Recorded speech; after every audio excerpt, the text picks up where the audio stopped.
So there's this really great advice that comes from Silicon Valley, and that is doing things that don't scale. There is an article by Paul Graham, who started Y Combinator, that's about doing things that don't scale. I want to talk about that today. And then I'm going to give you something that is different, I think, that is really important, that is missing as well with this perspective. So, what is doing things that don't scale? In my view, it's getting off your high horse. I don't know if you've ever heard of that saying before, but it's essentially doing things like pushing a broom, like getting out there and getting your hands dirty when you're first starting something, and not being afraid of doing that. It's not only when you first start something, it's always doing that, no matter when you are doing the work. And the idea with startups is that a lot of people think that things blow up overnight because they're creating something that is scalable. We have economies of scale. What is an economy of scale? Economies of scale is where you have, if one person uses something, then, or increasing economies of scale. So if one person uses something, it's going to make it slightly better for somebody else to use it, and continue on like that until it gets really, really good for everybody to use this particular thing. And so the idea that a lot of people have is that they can easily create these things, but it's just not true. When you do something, when you get out and try it, you'll realize that you can't do it in the way that you thought it was going to happen. And so you have to get off your high horse, doing things that don't scale, and do things that you think that they were below you. And you have to have this sort of there's a psychological barrier that often, particularly with people that are more impressive, that they don't want to do something that is below them. And I fall for that too. It's really easy to fall for this, right? You think, oh, I would never do that. Why would I ever do that? It's such an important thing that we all have to deal with. So, by the way, if you don't know me, I'm Professor Dave Maslach, and I created this whole reciprocity project. I'm trying to create a platform for non-rejectable research papers and grants. It's essentially intellectual property, and it's trying to think about what would that look like if we were to have a system like that. So the whole process was really fun and enjoyable for anybody. All right, so what's the thing that we're missing here? It's not only about doing things that don't scale, and that's a really, really important thing, right? Like getting off your high horse.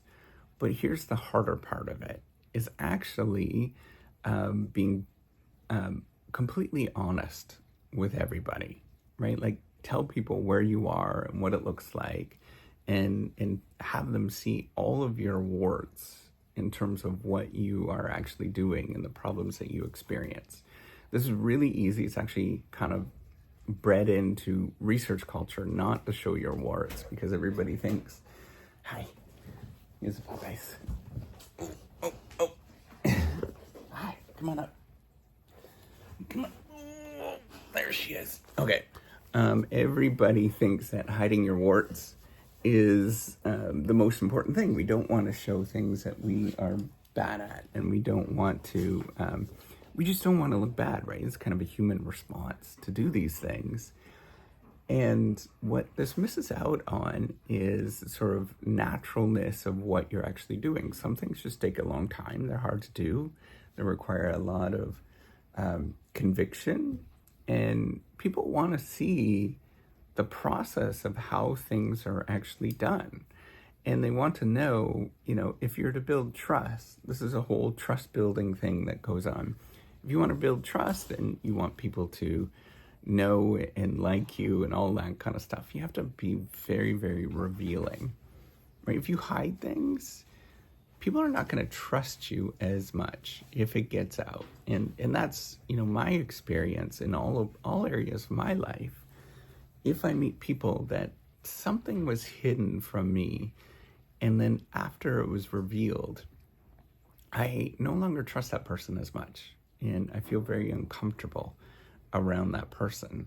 So if you're just brutally honest with it, you simply just say, you know what, this is the way things are. It's ugly. I wish it was better, but this is the best that I can possibly do on top of doing things that don't scale, right? So for example, you go out and you push the broom as the CEO.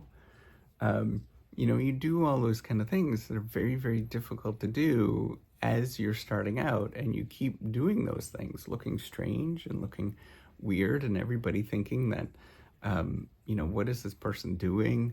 You're thinking in your head that you are far below any of this kind of stuff, but you do it anyways, right? And that's the whole process. And as you do this repeatedly, and this is very true in the research game, right? Like, research actually does not get done unless you actually do it yourself. I've learned this many times before. You actually have to get out and do it, right? There's not going to be another person that's going to come up and do it for you. There's not like this hero that comes in. There's none of that happens. It's you on yourself building this thing. And if you don't have that desire to do it, you will give up. And so it's my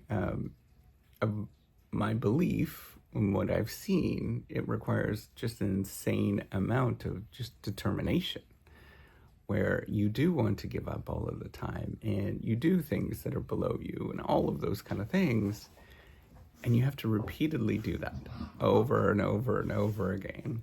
Remember, things are not built overnight.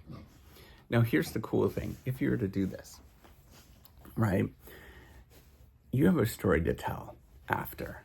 And that story generally is pretty good, where people want to listen to what that story is and how it began. If you were to look at most large organizations, how they began, that's the story. It's usually something that is really tiny. One of the ones that I love, I study medical devices. One of the ones that I love is how medical devices, or pacemakers, actually got started. And it was somebody that was creating in Minnesota. They were an electronics person, and they decided to essentially hook up a car battery to a heart in the 1950s to monitor, make sure that the heart was beating long enough. And it worked a little bit. But over time, it got better and better and better and improved, right? And that's the story that you want to go through, is that it's always a journey to build something that's important. And it always takes a long time. It's always painful. Nobody's going to believe in you, but you get up and you do it anyways.